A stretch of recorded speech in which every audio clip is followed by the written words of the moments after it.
Welcome back to the Line Podcast. My name is Aaron Alexander. This is a place we bring together the world's leading experts in all things health and wellness to help y'all optimize your life, your mind, your body, your movement, all the things. This conversation is with my good buddy, Kyle Thiermann, who is a badass professional surfer, big wave surfer in particular, and he's also a journalist covering particularly environmental issues. And we get into some of those issues in this. This conversation was recorded several months ago, 3.5 months ago, 4 months ago. So it is interesting how relevant a lot of the topics are actually for this present time as we are mid-quarantine. Really interesting. I hope you all are doing well out there. I feel like each of us are in our own internalized bubbles, and our perception of what is going on is so probably vastly different from person to person. So I highly encourage people to communicate with each other, do Zoom calls, or just reach out to friends you haven't talked to for a while. And when you're out in public, be really kind and make your facial gestures and your mannerisms be something of openness and something that makes people smile, makes people feel good. I think we can have a powerful impact on people just through the way that we move through the world. So if you're wondering what can I do for other folks right now during this time, because I can't get within 6 feet of people, I can't touch them, what could I possibly do? I think that you just moving in such a way, I think that actually is impactful. And there was, I might have mentioned this in a previous episode, but there was the story from Thich Nhat Hanh. And he said that refugees on refugee boats, when they were approached by pirates or storms or things that would potentially create chaos, said that all it would take was for one person to remain calm to be able to send that signal of staying calm and surviving the experience. So when people are in a state of potential panic, that's a really great time for you to be calm and potentially send that signal to your family, to your friends, to your broader community, and to yourself. If we put ourselves into a position with our breath, with the way that we walk, with the way that we stand, of a position of feeling confident, feeling calm, feeling strong, it will literally send a feedback loop through the rest of our system saying, oh, maybe the driver of this vehicle, being you, actually does feel this way. Maybe we'll start producing the corresponding hormones and neurochemistry and internal bits to reflect the way that this person is inhabiting themselves. And that is exactly what we get into in the Align Method online program. If you are a person that is feeling maybe stressed during this time, and you would like to have some tools, physical tools, that you could utilize to lower that stress, check out the first week of the program, which is absolutely free. The first 7 days, no charge at all. And you can find that at alignpodcast.com/align method, or you can go to the Align Podcast Instagram page, and the link is in the bio. All right. I hope you guys absolutely devoured this conversation. I hope you are safe. I hope you are feeling content, and I look forward to seeing you guys in the real life whenever that happens. All right. Enjoy the conversation with Kyle Thiermann. And here we are in Aaron Alexander's sauna. Yeah. Best part of my day so far. Really enjoying this. Yeah, I woke up this morning to a towed car. I have this kind of annoying new age kind of turnaround on when I get like tickets and stuff. Tickets, I take it as, okay, I'm getting to donate to this great state that's done so many good things for me. So I'm like, cool, I'm doing a donation. It's a good way to do it. And then with the towing, which it hasn't happened, but nonetheless, hopefully it doesn't anytime soon. But for that, it would be gratitude that I can afford this experience. Those are both good ways to look at it. And so I was at the tow station, and I also, I will categorize shit that happens to me as physical harm and not physical harm. Like I really, because I've also fucked myself up before. I've snapped my arms 4 times, had surgeries. I've had friends get really injured. I know people who have died, surfing, that kind of thing. And I realized that there really are 2 different types of trouble that you're in, right? And one is something that happens to your body and one that doesn't. But I was at the tow shop, and it was funny because I was there with some other women who also had their cars towed, and there was this other women, some other women. There's some Put yourself into that category. That's good. Yeah, myself. Yeah, I'm choosing to be a woman during this podcast. Thanks, appreciate that. There's some other women and me, and we were all. They were all just kind of complaining about what it is, and I was noticing like, oh wow, this is the same thing that happens for people who are late for, or where their plane is late. We all have this kind of catharsis in complaining together. Oh yeah, it feels good. It feels good, but it doesn't, because it makes the problem bigger. Oh, it only makes it worse. It only makes it worse. It feels good in the moment. It feels so like fucking good. Yeah, it's like revenge or something. You're like, this was great, and then right after you're like, well, that just made it worse. Well, we're always looking for ways to create community and connection and rapport. So even if it's in our like misery and our sorrow and how terrible the world is, we'll be together in that. Yes. I went to Tony Robbins' event in the last, I don't know, like 5 months ago or something like that. Have you ever been to any one of his things before? No. I watched his documentary, which I thought was very good. Yeah, it's very fascinating. And one of the things he mentioned in there that I thought was pretty poignant was how we will identify, we're always looking for, depending upon where you're at, like the kind of evolutionary psychological hierarchy, you're looking for meaning through significance, which is some place that I've come from for much of my life, and I still witness it. Of like, okay, am I doing this because I actually want to be supportive and helpful, or am I doing this to kind of like find some significance? And he was saying one of the things that we'll do with the significance is, even if it's like how terrible our life is, we can hang on to that nugget of how, I have it worse than anybody. And then if someone tries to take that away from you, then you're kind of like naked in the rain. You don't know what to do. Yeah. Who am I? Yeah. If I don't hate my life more than anybody, then who am I in the first place? One thing that I have been working on a lot recently is the language that I use around myself and a situation. Yeah. And I, just leading up for the month before the Motherfucker Awards, working with so many people, having so many problems that needed to get solved every single day, I decided that I wasn't going to complain. And this is something that you've probably heard of. It's kind of a little tactic in the self-help world, but it's like the no complain challenge, where you wear a bracelet or like a rubber band, and you're not allowed to complain, and every time you do, you have to switch the bracelet to another hand, and you try and get to 20 days without complaining. Yeah. But it had a significant impact, because in the production world, all you're doing is solving problems, and it just matters how big you want to make those problems. Yeah. So to say, okay, well, that's something that needs to get solved, but how can I flip this? Because another thing that happens if you choose to talk about all the shitty things that are happening to you is you talk about them with the person that you're closest to. Oh, yeah. So usually it's like a significant other, and like, so they then just, you're like, hey, here's everything. Now you carry it. It's funny how we can value superficial relationships so much more than the ones that actually have like any meaning in some capacities. Like the ones that, I know you're not going to leave me, because we're like bound, and we really love and care about each other. So I'm just going to pour all of my terrible shit on you. Right. and that new person that I'll never see again, they get the good stuff. They get all the good stuff. You show up with your happy face. You're like, man, I am so cool in front of this new person, but someone who I've known since I was a child.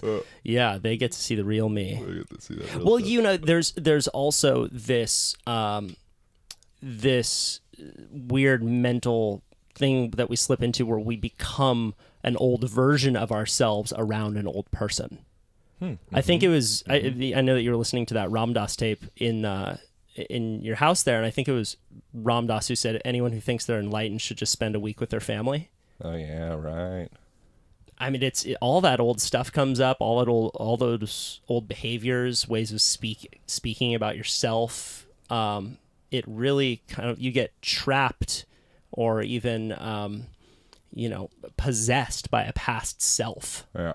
Yeah, he talks about, I'm reading listening to Untethered Soul, Michael Singer book, presently, which is like, I literally just started, but he starts off getting into similar stuff of Ram Dass and like who is your somebody? When you say self, what do you mean exactly?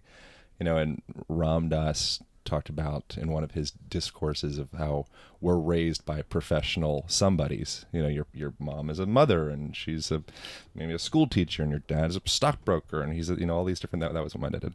And so they're teaching you how to be a somebody, and they're praising that role. When you can build into that ego, it's like, cool, you're doing a great job, you're a hockey player. But when you, underneath all of that, like that somebody can change in an instant, and then Joseph Campbell talks about detribalization, and the value of, you need to get out of your ordinary world in order to kind of realize that was just one of your coats of somebodyness. And then you can look back and be like, oh, okay, cool. Here's another somebody, and all these people are these somebodies. And then eventually we're just, underneath it all, I think we're pretty much the same shit. Well, and we know this, right? Even in our language, we use terms like, I don't know what got into me. Yeah, exactly. What did get into you? Or I was beside myself. Totally. I was beside who? This was I did a podcast with James Fadiman, the microdosing kind of guru, and he talks a lot about this because psychedelics kind of open up that version of somebody's, and you start to question the ego, and you start to question who you really are, and it kind of gives you permission to open up into new somebodies, which I think, that's the power of that's the power of pretending and acting. I think too. Like, have you ever done like improv or anything like that?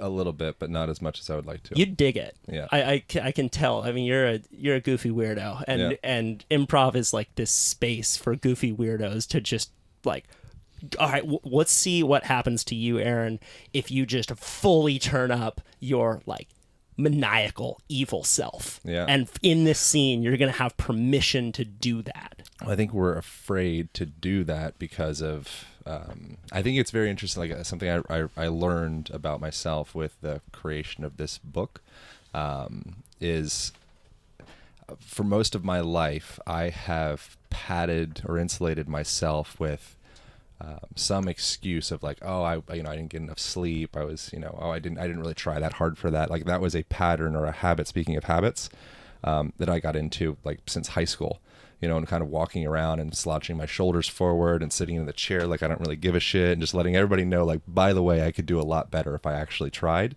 And that became this habitual thing that kind of actually ended up almost like suspending me from, doing anything, I think, meaningful for the most part, because I had that habit of, I didn't really care. I didn't really try. And with the book was the first, I think, real like foray or opportunity into like, okay, I'm going to try the fuck out of this thing. Yeah. And I may fail. I'm going to let it all out. The UFC fighter, John Jones. So John Jones talked about this, about how before every big fight, he would, the weekend before, he would get blacked out drunk. And he said that the reason for that was because then if he failed, he could say, I didn't really try. I wasn't really giving it my all. I think, I wonder how many people do that and don't realize it. Oh, yeah. I think with the improv thing, with that, it's like, okay, well, it's like singing is another example of that. Sorry to interrupt you, but a tendency that I'll have is I will sing a lot, but it's always goofy, weirdo nonsense. Oh, Yeah. Like, okay, well, we know he's not really trying. He's just being silly, and he's kind of getting a little bit of that sing out. But if I actually really, Yeah. I'm gonna sing. Yeah. It's like, oh God, it's like this more truer expression of you. If you wear that true expression of yourself, then you make yourself vulnerable to, be like left or unloved or whatever. Yeah. Whenever girls tell me I was shitty in bed, it's always just like, I just wasn't trying. I wasn't babe. even trying. What are you talking about? Yeah, I was exactly. like, I wasn't even there. I was half asleep. Yeah. So when did you become aware that you were going through life, giving yourself handicaps? I think really, sadly, only I think recently I've really been watching this. I think probably psychedelics is perhaps in part of that, of kind of stepping outside of yourself and kind of seeing the potential of what you could be and bring to the world and bring to yourself and your relationships and all that, and then be beside yourself in a sense and be able to look in and be like, okay, well, this is where you're at. Here's where you ought to be, in like the mushrooms opinion or whatever. Do you feel now like you deserve success? Like if you really tap in and ask yourself that question, how does that feel? I think that's the question. It's what you feel like you deserve. That is the question. Because a lot of ambitious people, on their darker days, and I would put myself in this category, have a background thought that I deserve to die. And that doesn't mean that I'm not suicidal. I don't have that, but that feeling that if you're not successful, if you don't make your mark, then you don't deserve to be here on this planet because you haven't earned your spot. Which creates so much intensity around the project because it's your everything, right? So, I mean, you're a motivated guy. How do you feel? How's your relationship to how you feel you deserve? Do you feel that you deserve success? Yeah, that's a really good question, man. I like this one. I still feel, there's an underlying habitual thought of like, I think I can do more. And then that's the interesting thing is like, it's kind of like people that have, the false summits, kind of perhaps like what you're describing. You get to the end of that project, which means I'm validated by the tribe and people love me because I've did this thing. And then as soon as that's done, you're like, okay, well, I need another project to be validated by the tribe. Yeah. Fuck. Immediately. That's my whole life. Right. And so I think my habitual pattern is underlying, anything that I do, there's like, oh, I could do more. I could do more. I could do more. And so it's like the question, I guess, would be like, is it safe to just, be? Right. Is that safe? Right. And there's a lot telling you that you won't be safe. Yeah. Because if you can't bring money in, you'll lose your house. And then you'll be one of those people out on Santa Monica Boulevard asking for money. I mean, it's a real fear. It's not something, I mean, some of it's made up in our mind, but a lot of it is the result of this zoo that we're in, where we see people who make a few bad decisions and they really slip through the cracks and no one is there to catch them. Yeah. Well, it's in Sacred Economy. That, Charles, you did a podcast yeah, with Charles, right? I've had him on. Yeah, he's I love that book, and he describes very well, which I don't, so I apologize in advance. I'm not going to go too in depth with it, but just the way that our financial institution mold is constructed is such that it's about deriving value, monetary gain through any means possible, including destroying resources or destroying each other. As long as the numbers keep on rising, then, those barcodes of people, they can end up in the streets, or those trees can die, or the oil can be spilled, whatever. The numbers are going up because that's what it's kind of built on. And it would be an interesting world. I don't know how to manifest this exactly. Perhaps it's like at an individual level, but if somehow we could gain value by doing good by each other, and gain value by like taking care of the forest or taking care of. Yeah, well, you see a few good examples. You see a few good examples of that. Like one is my surf sponsor, Patagonia, that from the beginning made a lot of these really expensive decisions that help the environment. And they put a huge amount of their marketing into activism, into keeping open spaces open, and they have a diehard fan base that supports them for that. But they are an exception to the rule, unfortunately, because a lot of that there's a term called B corporations, where the corporation is taking into account more than just profit. They're also taking into account people and planet. But it's kind of, more than anything, it's just a nice sticker that then consumers that care can support you with. But unfortunately, it is the system is not only doesn't incentivize that kind of behavior, it actually incentivizes the opposite, because it only is looking at how much money can you make for your shareholders. And corporations are actually legally bound to do that. Like a corporation it's an externality machine, the same way that a shark is a killing machine. Yeah. They want to maximize profits and privatize those profits, and then socialize costs. And different companies have different costs. Like for example, I don't think Patagonia is having a hugely negative impact on the world, but as you mentioned, resource extraction. There are a lot of companies that their whole model is based off of resource extraction, and the process of creating their product makes people sick, gives them cancer, gives their kids asthma. And who bears that cost? We kind of went off on this is now more like looking big picture social systems, but I think that because I want to dig more into you and your book and kind of your mindset around this, because, there's how do I say this? Like there's the book, right? And you did it, and I saw the physical copy, looks fucking awesome. And then there's also your feeling about yourself in relationship to the book. Yeah. Right.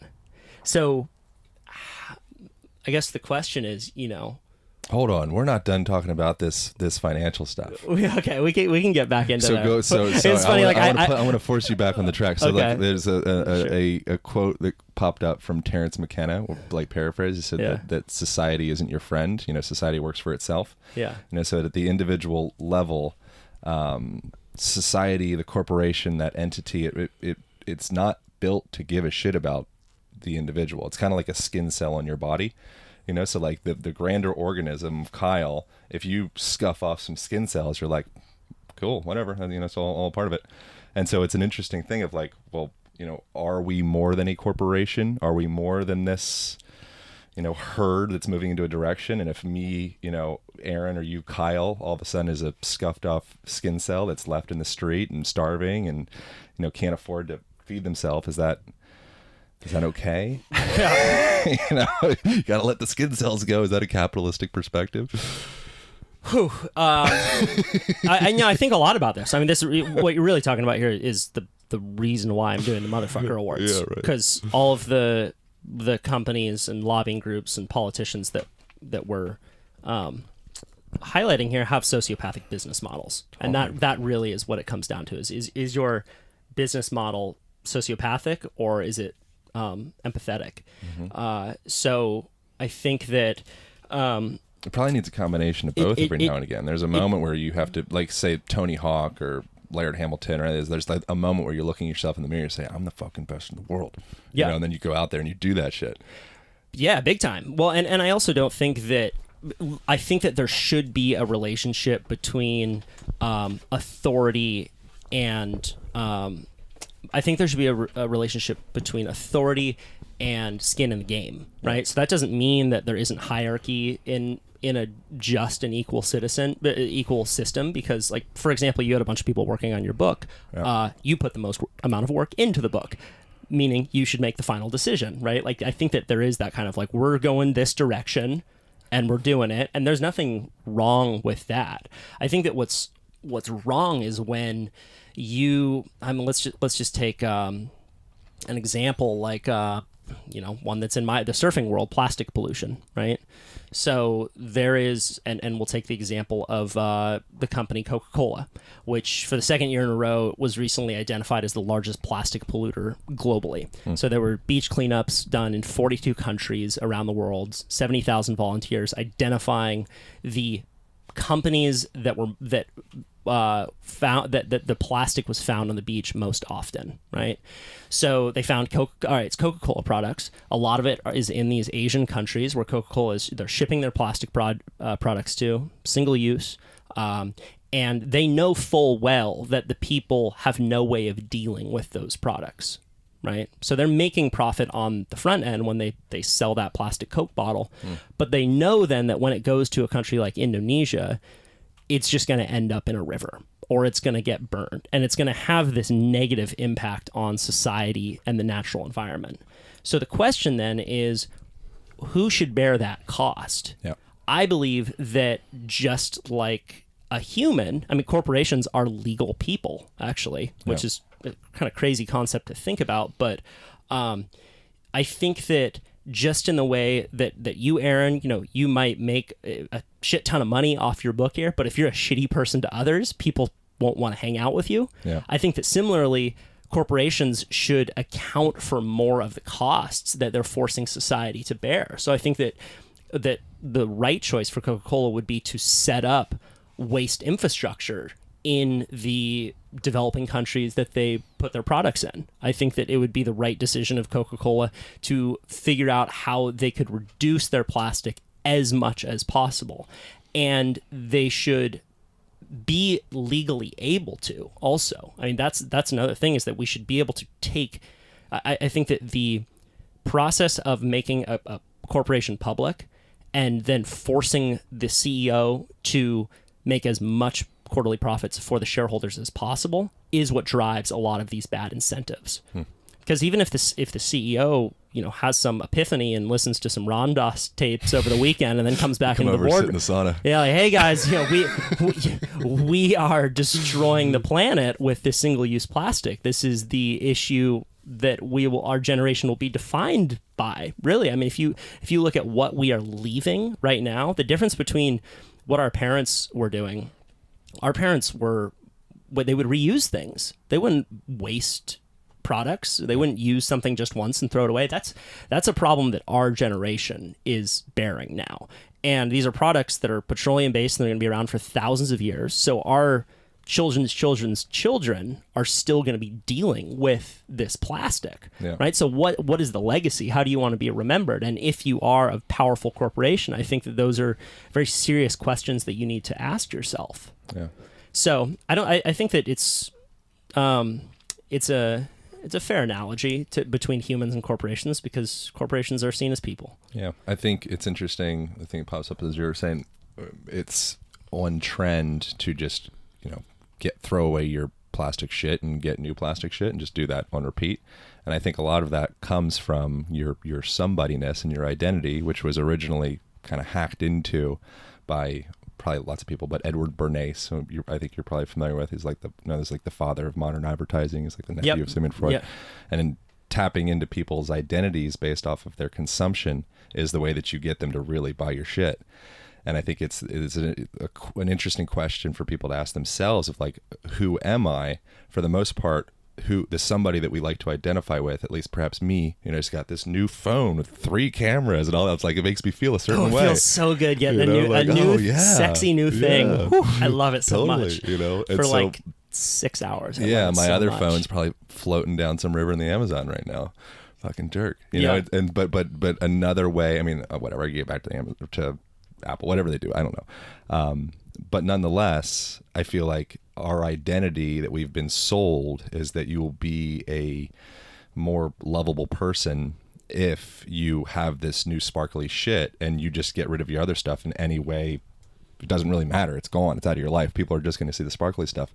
Whereas another perspective of one's somebodyness could be, I'm the type of person that reuses things, and I'm handy, and I fix things, and I sewed my pants. Oh, and I left on my short time here on planet Earth, I left the campsite a little bit nicer than I found it. It's just a concept. It's just another form of somebody to attach to.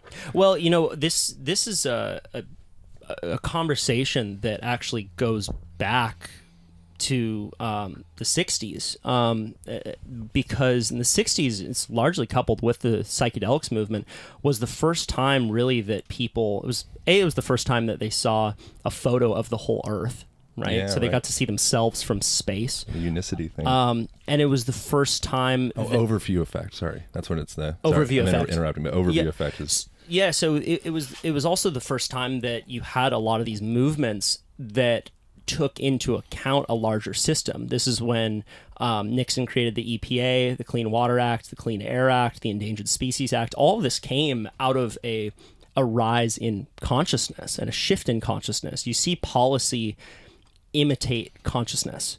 In the Certainly. same way that we see, mass incarceration now in this country, it imitated a mindset that we've had for the last 20 years around throwaway people. You make a mistake, we want revenge. We want to lock you up for 25 to life. I think that the opposite of that was, for the first time, since the Industrial Revolution, people started to look at themselves within this greater system. They started to realize, hey, we're operating a linear economy on a finite planet, and you can't do that forever. And we're starting to see the problems of this, right? Yeah. But similarly in regards to policy imitating consciousness, there was I don't know if you ever the first Earth Day was April 1970, and around that time there's this very famous ad called the Crying Indian ad. I don't know if you ever heard of this, but it was PSA all over national news with a Native American, and he's canoeing through this river full of plastic. And at the end of the commercial, it says, "People start pollution. People can stop it." Right? And that then gave way to recycling. But what you didn't know in that commercial is that it was backed by an organization. Well, the first thing you didn't know is that the Native American guy was actually played by an Italian guy. The second thing you don't know is that that ad was backed by a group called Keep America Beautiful that was backed by Coca-Cola. And it was a response to a new tax put on single-use products. So Coca-Cola's marketing team got together and they said, we need to shift the conversation to make people feel like they carry the burden of this waste. We're just supplying the products, but hey, it's on you how you dispose of this, right? Which gave way to the recycling, right? Put it in the blue bin, that's all good. In reality, the blue bin just means that it goes off to some country in Asia where they have different recycling standards, and it's not nearly good enough if we're living on a finite planet and we're trying to get to a zero waste economy. That's not nearly good enough, but it allows corporations to keep growing, right? It allows them to continue to produce more and more and more and more if you feel responsible for that product. Yeah. It's like we need to have... if we don't have little micro traumas, visible, apparent micro traumas, then eventually that builds and builds and builds into an extreme macro explosive volcanic eruptive trauma. Right. Oh yeah. And so it's like the name of the game, based off of like Eisenstein's sacred economics at least, is kind of, we'll just keep on cushioning the numbers to kind of keep this ball rolling for as long as we can. Meanwhile, there is a handful of humans that are like, this is gonna hurt. Yeah. This is gonna hurt.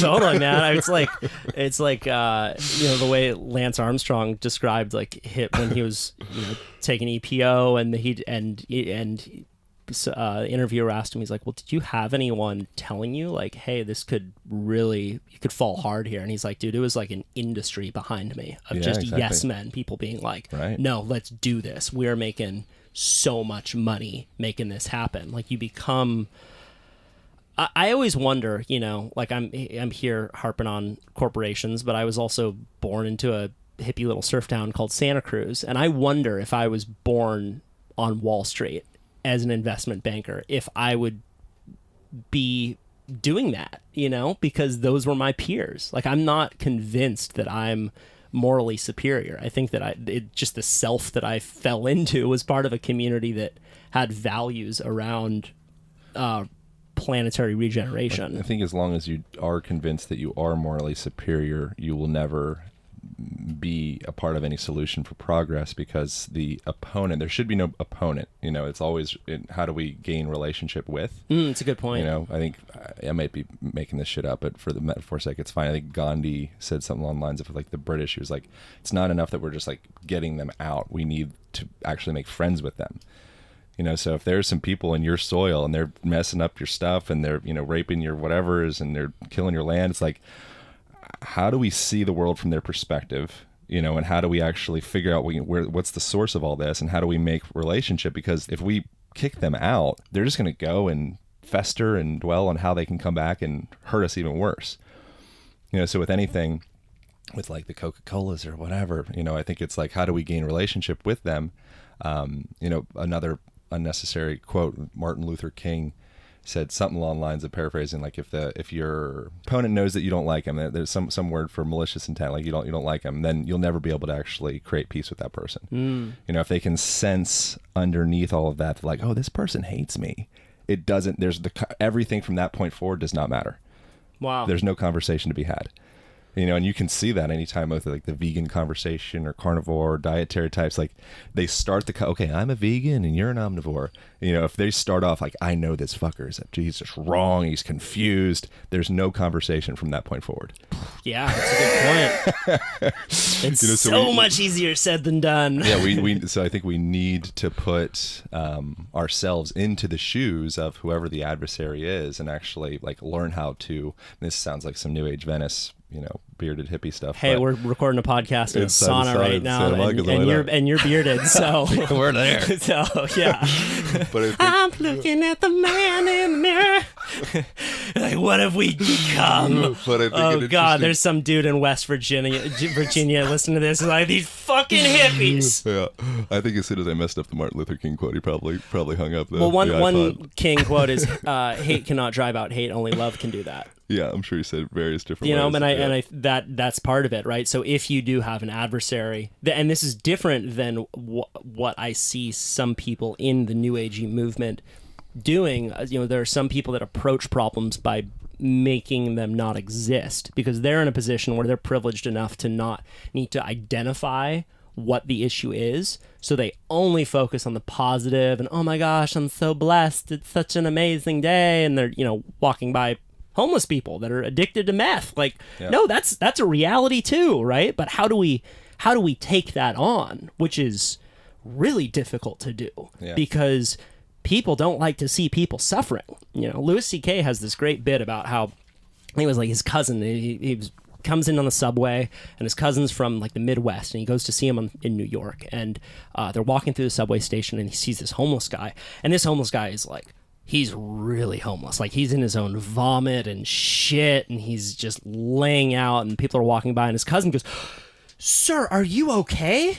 Like, sir, we need help." And CK is like, no, please, come with me, right? Like, we're so adaptive. We start to make these things feel normal, even though they're really not. Yeah. We don't like to see people suffer. Yeah. But I think that, But we become numb and calloused to it because it's just, we think it's what we have to do. And perhaps it is. We justify it, you know? Maybe in the world that we're presently in, it's a necessary justification, because if not, your world would be overrun with just giving money away to every homeless person that you see, and eventually you wouldn't have your own oxygen mask on. You know, I know it's just one belief system. I know a couple firefighters that have a real hard time with it because every night they're dealing with homeless people ODing, they're dealing with filled hospital beds, they're dealing with a lot of people that have made bad choices in their lives, and these firefighters don't know how to reckon with that. So I know some that have, their outlook is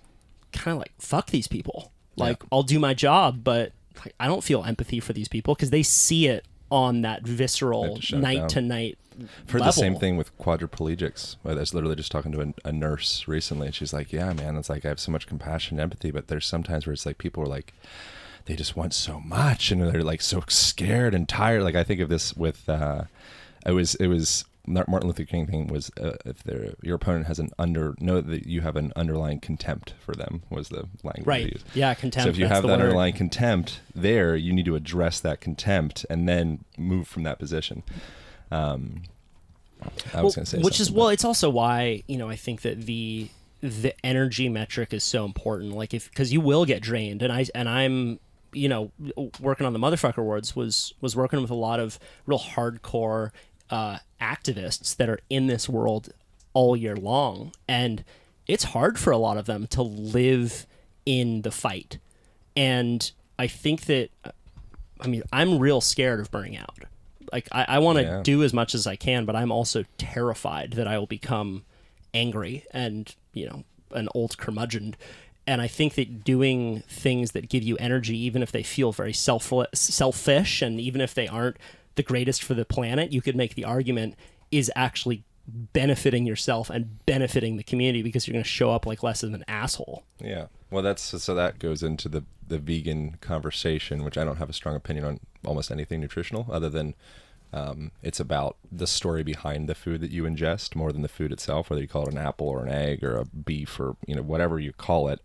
What's the history behind that? That's the real meaning of the nutritional story, in my opinion. So with the vegan thing, if you think that you are, again, I don't have a stance on this, but I've heard this from Paul Chek. If you think that you're saving the planet by augmenting your nutritional consumption to something that may not be optimal for you, but you're not hurting the animals, you as the human animal is the only species that dictates the future of Earth. Like everything else is a part of the system, and it's like this perfect union, and it's, it's cycling and filtering and doing all the things. But humans are the only, like, deer don't have access to a button that can literally destroy everything. Right, that's a fucking great point. But that's a damn good movie idea. Right. We got to write this. How has this movie not been made? And so within that, if you look at it from more of like that overview effect or Gaia or unicity, any of that stuff, and we're like, okay, we all are one organism. If you don't think that Earth is one organism and you're just a cell on that, I don't think you've thought about it enough. Yeah, you haven't thought about it enough. Meet my friend Kyle Kingsbury and his friend TMT. He'll tell you otherwise. Yeah, you haven't met Kyle yet, if that's what you think. Yeah. Let Mr. Kingsbury put a blindfold over you and now just inhale. Yeah. But so within that, it is important to support the human race or species, animal, to make the best decisions, which oftentimes I think the best decision is to get out of the way, but you perhaps need the necessary nutrition or have that judgment of like, okay, I need to get out of the way. Whereas if you are deprived of B whatever, folic, whatever, whatever you may be deprived of, your brain might start thinking a little funny. I didn't mean to make this a vegan meeting. No, but I mean, I think that what we're kind of circling around here is how if you want to, what's the Jordan Peterson quote? If you want to change the world, make your bed. Oh yeah. Clean your room. Make sure you're invited back to the party. Yeah, and I think that's an important aspect of it. And then I always, we get in these conversations about big social change, and like one of my favorite examples of change is it was a story about a group of surfers in the UK, and in the UK in the 90s, most of the beaches there were not passing minimum sewage requirements. So surfers were getting sick all the time, and they were sick of getting sick. So this small group of a dozen or so surfers started knocking on the doors of their local parliament and making their voices heard and telling them that this issue mattered. And they kept knocking on the doors, and they're just their local city spot.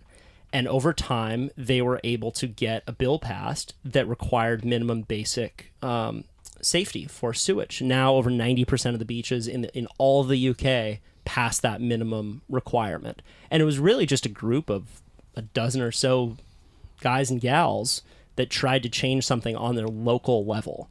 And I think that similarly, the way that change happens most efficiently and really ever at all is it's not from the top down. I mean, it comes from a few people coming up with a good idea and then passing those blueprints along to other people. I mean, if you would have told me 10 years ago that every state in the country was going to have gay marriage legalized, I told you you're crazy, right? Yeah. But that didn't happen from the top down. It happened from a few people getting together and coming up with a creative way to make their voices heard. And goddamn, I don't care what you think about gay people, but they are sure creative. They come up with some damn good slogans and colors, and they make their voices heard. So it's wild how we come to accept everything as normal, like the belief that gay people are gonna go to hell, for example. Like growing up, I was like, yeah, I mean, if you suck a dick as a man, you're going to hell. Like, what? Like, next question. Imagine like trying to explain that to an alien life form. And they're like, wait, so what's a dick? Okay, so if that goes into your mouth. Okay, and what's this hell place you're talking about? Eternal fire and damnation. Wait, and you go there? Like this? Like, is there like an Uber or a plane ride? Like, no, just like your soul, and it's down. Is it in the bottom of the earth or the center of the earth? Yeah. I don't know. Yeah. It's the same thing with Thanksgiving, same thing with Christmas. We're buying all these fucking Christmas trees to support some mushroom Finnish holiday or whatever. So I got a question for you while we're on the hopey changey stuff. Okay. Where have you seen the biggest impact in your work? Is there a person or a moment that you like had or said something where you're like, oh, this is really good feedback that I'm on the right track? Yeah, I mean, now I get it like more than ever, which is very exciting and actually has been very helpful with my own, I mean, it sounds really kind of trite and sad, but like my own self-love validation of like, okay, cool, like I'm all right, I feel kind of safe, and I feel like the tribe is accepting, right? You know, like they want me to keep going, right? You know, so that's, I mean, it's a little sad that I have to like wait for external validation for that to happen, but nonetheless, it's starting to happen more. But I think the thing that is interesting, like I got a message literally just before this from this person that was doing, I have an online program thing, and they were asking about, they're like, it was a female. I'm 60 plus years old, she said, and I'm not able to get up and down off of the ground. Like, can you help me? And just to me, hearing that as something like a conversation that somebody is having, to me feels very rewarding. And just those little micro adjustments, such as something as simple as like get a comfy rug in your house and get some floor cushions, and, you know, spend some time just like throughout the day when you're checking your email or maybe eating breakfast or something like that, just get all the way down and all the way up, and seeing, because it's not a big ask. You know, I'm saying, like, just get down to your knees at some point throughout the day and back up, and hearing from, you know, people regularly saying how much this little, like, almost like nothing detail that we've suggested to add into their lives or incorporate into their lives, all of a sudden is making this huge difference. And they have more energy, and their hips feel better, and they feel more playful, and they're like playing with their kids now, and they're having, I had sex with my wife on the floor. It was great. It was crazy, you know, because all of a sudden I'm starting to open my life up through this kind of little, like the thin end of the wedge is the smallest of little details. So that's not really answering a question of like a specific moment. But it is in the way that you're a communicator. That's if you really step back and like what you're spending most of your time doing, it's not actually movement, it's communicating movement. Yeah, it's shifted. It's figuring out a way that you can tell a story or communicate it in a way that it will get somewhere deep in someone's mind, and then they'll think of, you know, you or that thing that you said when they wake up in the morning. And I mean, you and I are both podcasters, and I not nearly enough people like just know or talk about how much time podcasters spend figuring out the best way to explain something. Well, only through trial and error. And right. Messing. I mean, there's so many times even listening to almost any conversation that it's very, I mean, every now and again I'm like, oh, that's pretty good. I don't know where that came from exactly. It's typically, if it's good, I always say, I don't know where the fuck that came from. Right. If it's bad, you're like, you fucking idiot, Aaron, you fucking idiot. Yeah, right. Isn't that you deserve this. Yeah. If I say something that I'm like, oh, I don't think that fact was correct. Right. I'm like, that was me. But the stuff that just comes out, I'm like, oh, that wasn't me at all. Who was that? Where did that come press from? record. Aaron has left the room. And then someone comes up to you and they're like, Aaron, you really inspire me, man. Thank me. Like, I'm a fraud. Yeah. So in regards specifically to movement, have you figured out ways like or shifts in the way that you've communicated that have gotten people off of their asses? Yeah, you need to make sure that you don't have an underlying layer of contempt for the other. You know, like you need to love the society, love Western culture, love people where they're at. And that's why the thing that I'm suggesting in the Align Method book that releases December 24th, no big deal.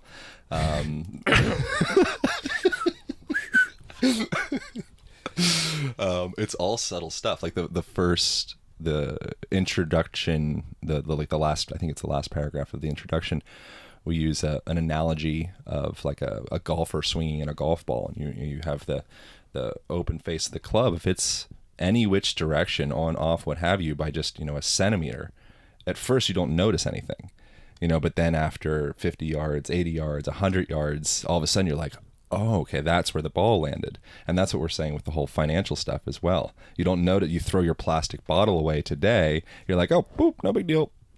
It's like, well, I think your golf club, I think the face was a little off on that trash throw you just did. And then all of a sudden in 10 years, 20 years, we see this. What's the same shit with movement? How you do anything is how you do everything. So the way that you pay attention to your home is a reflection of your self-worth and the way that you perceive yourself. So if you're the type of person that's like, I'm like a put together, open, spacious, flexible kind of guy. You're like, okay, cool. Well, your house will probably be pretty open. It'll probably be light. You might have some things to hang off of, or you might have some like a place to be on the ground and play, maybe like Kyle Kingsbury again. You might have floor mats so you can like wrestle with your kids. Oh, he loves those floor mats. Because he identifies with his floor mats. He identifies with, I'm a MMA fighter. I'm the, the director of human optimization and on. I'm like, I do this physical, mental, like I do this. Because he's identified with that somebodiness, so if you can I'm going all sorts of tangential directions, but if you can tap into, gain relationship with the other, then from there we can start having real meaningful conversations and plant seeds that may turn into these oak trees of like them being able to get up and down off of the ground when they're 80. Wow. Is there a movement or a kind of series of movements that just if you walk into an elevator with someone and they hit the top floor and they're like, oh, what do you do? And you're like, oh, well, I work on movement and alignment, and you have 2 minutes and they say, oh, well, what can I do? Do you have just a quick kind of playbook that you can give them? Really, like, what do you recommend for someone in that elevator? Depends. If it's a person that's like someone that I know that they're inclined towards challenges and stuff like that, I'll say this week, just all I want you to do is just hang for a minute and a half in total. So that could be 15 seconds, 6 times a day, whatever it may be. There's a whole book by a guy called Dr. John Kirsch called Shoulder Pain ? He was an orthopedic surgeon that found, he said a ridiculous number, 99% of his patients, I feel like it would have to be lower than that, but nonetheless, that's what it says in his book, that would go through a hanging protocol each day for the span of like a couple weeks would end up not needing the orthopedic surgery for the shoulder impingement that was causing them all this pain. So that's something to me, it's like, okay, just try this thing. I'm not asking a lot. Do this. If you're having a shoulder thing, your shoulders are slumped forward, you have forward head posture, your spine feels kind of compressed, and you just feel kind of like, collapsed. Like, just do that, and then, let's talk. But with anything, it's all about the thin edge of the wedge. If you come in with somebody with the other side of the wedge, like, it's not going to work. And that's the thing that you see a lot of people, especially I think older people perhaps, because they're not from the Instagram generation. So that's like the medium is the message. Marshall McLuhan he gets into how, we're formed by the mediums in which we consume information much more than the information itself. The information itself is kind of minutia. It's how are you holding that phone? How are you going to school sitting in that desk? How are you concealed? And that's why we wanted to do this podcast up on the roof. So we'd open the roof up, and we're being formed by this sauna right now in a great way.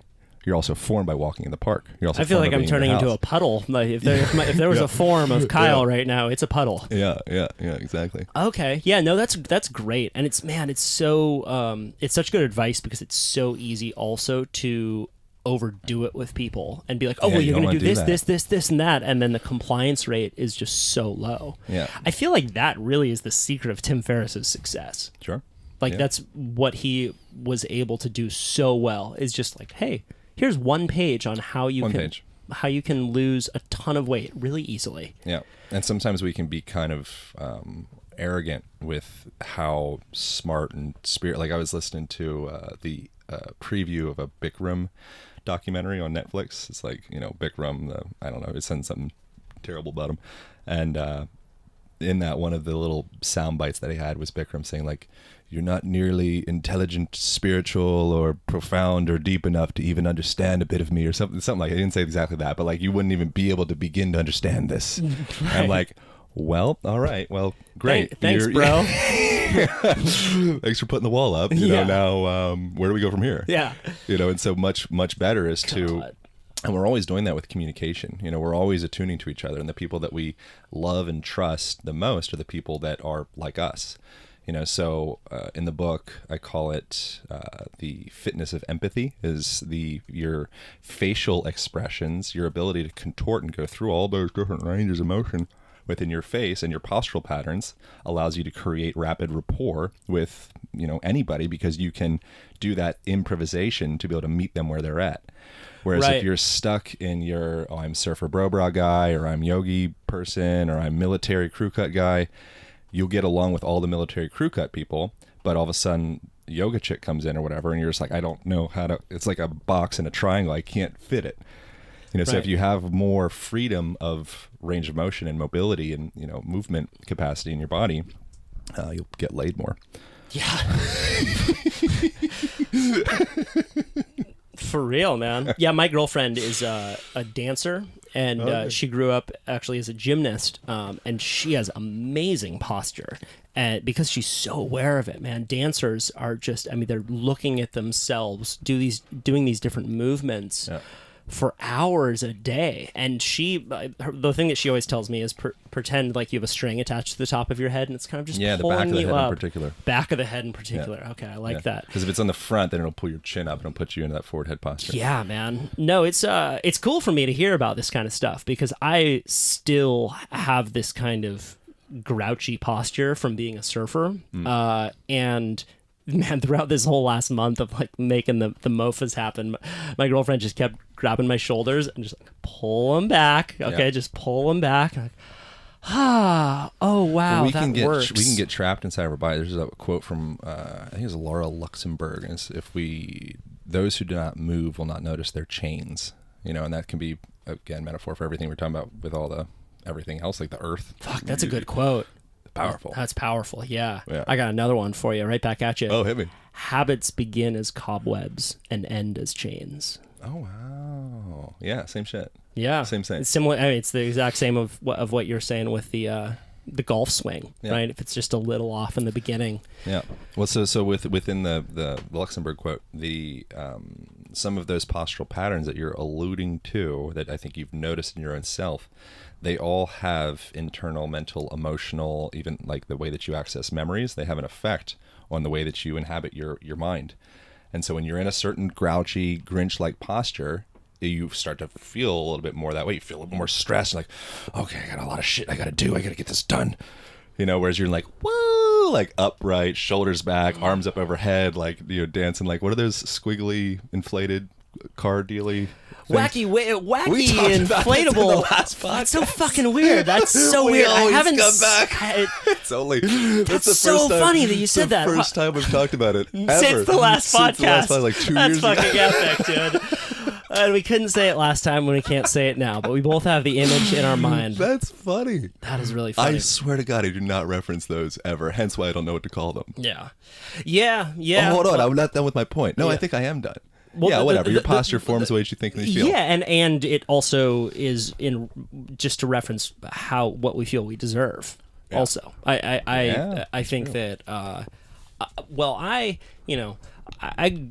from the time I was 18 years old decided that I wanted to be a journalist and a professional surfer, and people were like, I don't know, you can do that, and I'm like, fuck yeah, you can do that. I'm going to bring a camera on these surf trips. I'm going to start telling these stories. Right. And then whenever I would tell people, oh, what do you do? I'd be like, oh, well, I'm a pro surfer, but I'm also not one of the best pro surfers, So if I tell people oh, I have the same job as Kelly Slater, it makes me feel like a fucking douchebag, right? And then also if I'm like, oh, I'm a journalist, I'm like, well, I'm going to tell people I have the same job as Matt Taibbi. Right.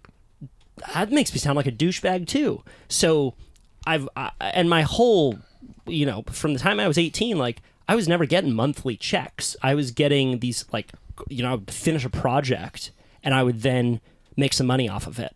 And I would finish a new project. Really, when I started the podcast and getting sponsors and patrons on the podcast, that was the first time I was getting a monthly income of any kind that validated me. And all of that is to say that sometimes, and I still feel this, I don't really have a job. Sometimes I feel like I have 5 jobs. Sometimes I feel like I'm just a fucking dilly-dallying, and that might seem silly. People might be like, oh, but you're doing this, this, and this. But that's the way it feels to me. So I still have something where I'm like, yeah, I don't really deserve it. I minimize everything that I do. And in that, maybe that's why I have slouched shoulders. I don't disagree. I think there's a lot of angles to it. And I think what I said before, if I just left it at that, of like, you know, the fitness of empathy, and if you're a military person, then you might not be able to create rapid rapport, which sounds like a cheesy name, but be able to connect with somebody quickly. That's just like yogi dancer, improv person. Well, improv person, because they do improv, they'll be able to adapt to you probably easily, which will smooth that out. But within that, there is something to, you know, balancing each other. You know, so if you are very feminine and throw colors at the wall and flexible and mobile, in the book I call it the bendy archetype. I have 5 archetypal postural patterns in there and personalities that match all of them. So the bendy archetype, then they would actually a lot of hula hoops with the bendy archetype. Bingo, yeah, exactly. But that person actually, they wouldn't get so much value from being with someone that's just another bendy. They'd probably hang out with mostly bendy people. So if you go to a party, you'll see 20 bendy people. Oh yeah. But the person that they actually want to have sex with will more typically be someone that's a little bit more like stable, linear, structured, so that they can put all their colors and their, you know, confetti and all that stuff within the confines of that box to be contained. Wow. You know what I'm saying? Yeah, well, it makes a ton of sense, right? Opposites attract. Yeah, well, yeah. I mean, we're just trying to, you know, finish this fucking puzzle. Yeah. You're the same shape piece. So I want to get back to what you were talking about in regards to this project being the first one that you feel like you can really look yourself in the eye and be like, yeah, I gave it my all. Yeah. Like, win or lose, I went down swinging. Mm-hmm. What was the hardest part about this project? Sometimes I was really blown away by, I felt like an artist in like Renaissance times, and I felt like the church had commissioned me to create this painting, and, you know, I'm like starting with nothing, and I'm like, well, I mean, I had the proposal and I had the structure of it and all that stuff, and I had a co-writer as well, Phil White. He's co-written with like Laird Hamilton and you know, XBT and Kelly Starrett and Pavel Tsatsouline, all these sorts of great people. He's like a really huge asset to it, so it's very helpful. But it's interesting creating something. I mean, I could say the same thing with like the Motherfucker Awards, to have that, you know, go from nothing, this just idea, to all of a sudden all these people in this room, and, you know, celebrity comedian people, sort of the thing that's like, you know, so that was probably, there'd be lots of moments of like, okay, there's nothing here, and I don't know that I am responsible enough to create something meaningful enough to share with people that have meaningful opinions. And so I'd have these little moments of like, what? Like, who? They made a mistake. Yeah. Like, I tricked the church. Right. Oh shit. And they already bought the art supplies. Yeah. What have I done? Yeah. When would that come up for you? Would it come up right before you would go to bed? Would you have like panic flashes, or was there like a time in the day that you would have these like, it was just the moments of falling? It was kind of an in and out consistent thing at random times for the first like half to close to maybe 2/3 of creating the book. And then eventually we got to a point where, and there were some moments where I was like, I don't really know. I don't think this is it, you know? And I'm like, I don't know if I can make it. And then there was a certain point where like the rock rolled over the top of the hill, and I'm like, no, this is meaningful, you know. And the big thing was getting that validation, because when you're inside of any project, you're typically too close to actually know what the hell's going on.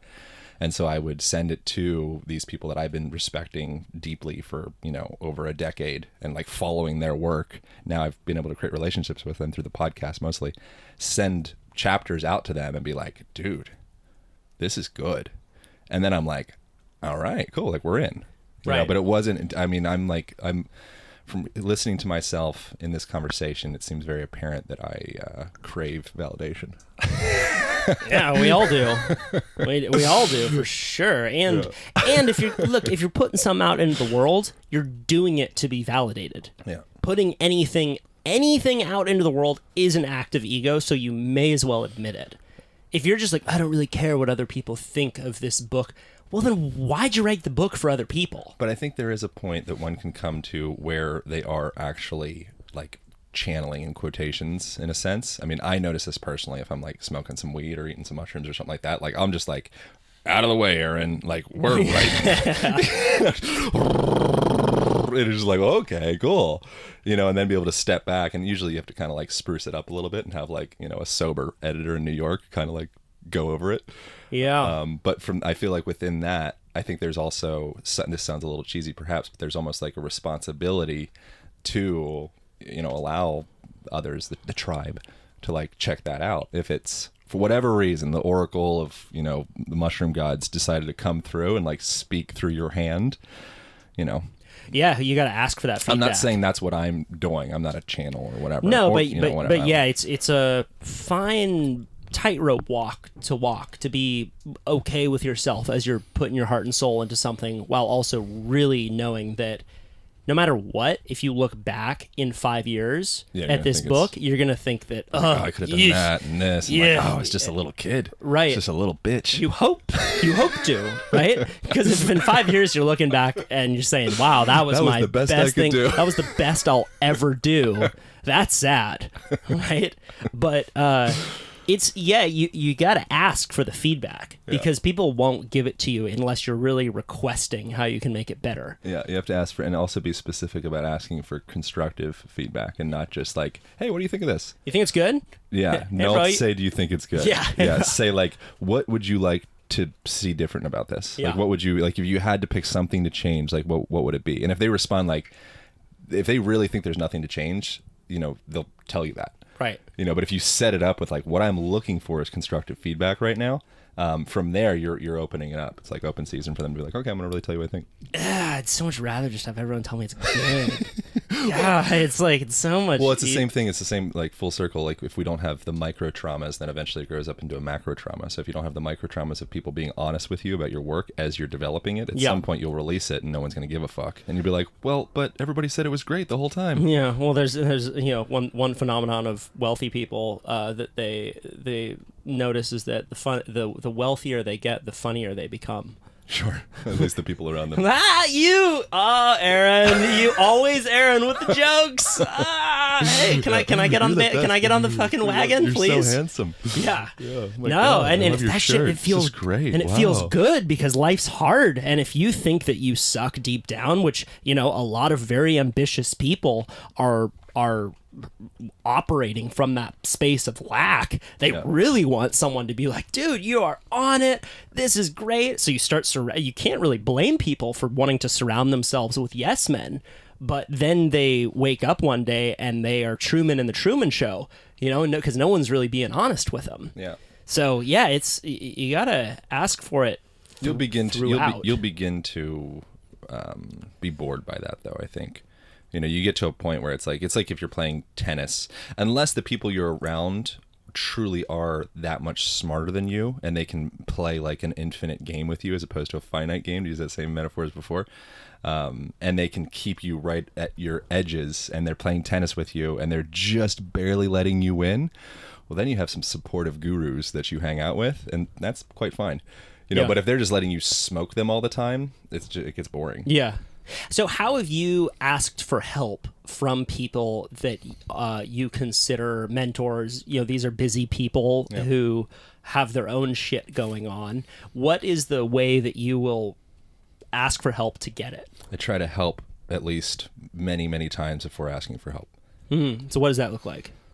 Hey, let me promote your thing. Hey, let me do a Rolfing bodywork session with you. Hey, let me help you move. Hey, let me help you, just whatever the free. Oh, I noticed you had this thing. Oh, you're doing a party. I'd love to help you with the guest list or fucking whatever. Yeah. Like, you're doing a thing. I know you're doing a thing. I appreciate what you're doing. Anywhere you can fit me is like a nut on your machine.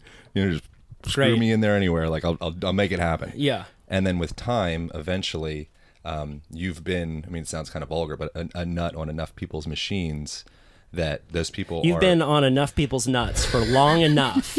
But eventually, if you've been, that person enough times to enough people, and that's something a mistake that I think I've made is, you think you help one person or you create value for one person or you get on one person's podcast or whatever it may be, and you think, wow, like, that's it. Yeah. I made it. Yeah. You're like, no. It's like you do that, you stack that for 5 years, 10 years, whatever, and you've been a service to the tribe in so many capacities from so many different angles that now all of a sudden there's this matrix that's grown around, and all the elders of the tribe are like, young Kyle, get off my nuts. It's time to get off my nuts. We'd like to be on yours. Yeah. We want to support you getting a nut. And one thing I'd add to that too, because we're the product of our influences, and you know, we're all standing on the shoulders of others, is really respect their time. Fuck yeah. Like that's what, because I get a lot of emails from people, as I'm sure you do too, and I try and respond as best I can, but please make your question be in the first sentence. Sure. And make it specific. If I send an email, it's going to be, for one thing, each idea is going to be no longer than 2 sentences, and they'll be broken up into little paragraphs. So if I have 2 ideas, ideally it's only 1 idea, but if I have 2 ideas, it'll be, you know, hey, comma, or exclamation point or whatever, and then it'll be sentence, idea, and then return, sentence, idea, and then best AA, or just AA or whatever. And so it's just like, you know, it's the simplest little email. And then also one could add, like, if you don't respond, like, it's all good. I totally get it. That's a big one. Yep. Always say, like, hey, I know that you're a busy person, so I'm not presuming anything. Yeah, and also looking at it from the perspective of that person, and actually read the email or the text or the IG message or whatever it is. Read it from their perspective and actually see, how am I, because I'm in this person's shoes, how am I getting more value from this person than they are from me in this transaction that is this message. Yeah. And if the answer is like, oh yeah, totally, I actually need somebody to do my Instagram DM, I don't know, message, I don't know, whatever the thing is that this person might need from said, you know, you reaching out to them, make sure that it's about them and not about you. Yeah, you and I are similar also in the way that we've really leveraged what we have. Like, we are like, what can I can offer surf lessons. Mm-hmm. The amount of podcast guests I've had on who are super busy people who have no reason to come on my podcast, but have said yes just because I've said, hey man, I'll take you surfing. You ever try that before? And they're like, no, that's great. Awesome. Yeah. Like with Rolfing and bodywork, like if you just ask, what do I have in my life that can create value? It doesn't need to be money. And sometimes it's not anything right now, and it might be something in 2 years or 5 years or maybe never. But continuing to force, and I've done this, I've like burnt relationships where I was too like adamant about, like, I really want to, you know, connect with you in whatever capacity. And now they're like, oh, Aaron, that fucking weirdo. Yeah. Like, no, he's on the off list. Yeah. Well, it's the fed dog scenario. You know, if there's a dog and it's laying down and it seems happy and content, you're going to go over and you're going to pet it. If you go, you know, that one of those little Chihuahua dogs, get the fuck out of my face. Yeah, that's like God's trick, or universes, or fucking Allah or whatever. Yeah. It's like, if you don't need anything, then you will get. If you very apparently need something, then all of a sudden everyone runs away. My favorite analogy is if you grip, or the metaphor is, if you grip sand in your hand too tightly, it'll slip through your fingers. But if you hold the sand in the palm of your hand, that's the way you can do it. I like the monkey. This is the last one, then we gotta wrap this thing up. But the monkey that holds on to the way to catch a monkey, in like whatever, Indo or whatever places where there's monkeys, they want to catch them and eat them. They'll get a coconut, and then their hand can get into the coconut, and then they'll put some type of food item inside the coconut, and then they reach in, and when they grab the food, they make a fist, and then they won't let go of the coconut because they're holding on to the food, and then the hunter can come and kill them because they won't let go of the food. Whoa. That's dark. There's another analogy. It's like two fucking podcasters. It's just like back and forth with metaphors and analogies and quotes. Well, this is how I hide from anything that's actually like meaningful and from my heart. I can just give you analogies and quotes. Yeah, right, exactly. Well, you know what Peter Attia said once was "doo-doo-doo-doo," and you know Tim Ferriss also had this quote. Meanwhile, you're like, I shouldn't be here. I'm not enough. Validate me, please. Is anyone listening? Someone. But this was Ram Dass, full circle Ram Dass. He was talking about creatures lower in the evolutionary hierarchy. If you put them in like research, you put a glass wall between them and food, they'll just press their nose up and try to keep on getting the food until eventually they starve and die by pressing their face up against this glass wall and not getting through. But then as creatures become more evolved, they'll start to go along the side of the glass and walk around and kind of figure out the maze to, they have to first look away from the food in order to eventually arrive at the food. But as long as your little nose is pressed up against the glass wall trying to force yourself into the food. Or you get a little fucking hammer and you break that glass. Hoorah! Break that motherfucker. You become Donald fucking Trump. That was a good way to finish it up. Yeah. Where should people go from here? People, I guess, check out the Motherfucker Awards. How do people imbibe this into their minds? Well, the Motherfucker Awards, I mean, it's a comedy show where we celebrate companies that screw Mother Earth and we get comedians to go up and they accept the awards on their behalf. Awesome. So it's a way that we can bring out a lot of these dark issues. We didn't really tell what the Motherfucker Awards is. No, but it's... I'm sorry. It's fine. No worries. Dude, that's classic, 3-year-old psychology. I just assume everybody is in my mind. No, it's fine. Don't worry about it. You can, they'll get it. What is the Motherfucker Awards? Yeah, it's a comedy show where we celebrate corporations that screw Mother Earth and we bring out a lot of dark information in the funniest possible way. But they can go to motherfuckerawards.com to check that out. Also on our Instagram, we post all these really funny videos. And then if they want to check out my podcast, it's called the Kyle Thiermann Show, which this will be obviously aired on. We're listening to the Line podcast, maybe, or the Kyle Thiermann Show, maybe. This will be going out both sides. Yeah.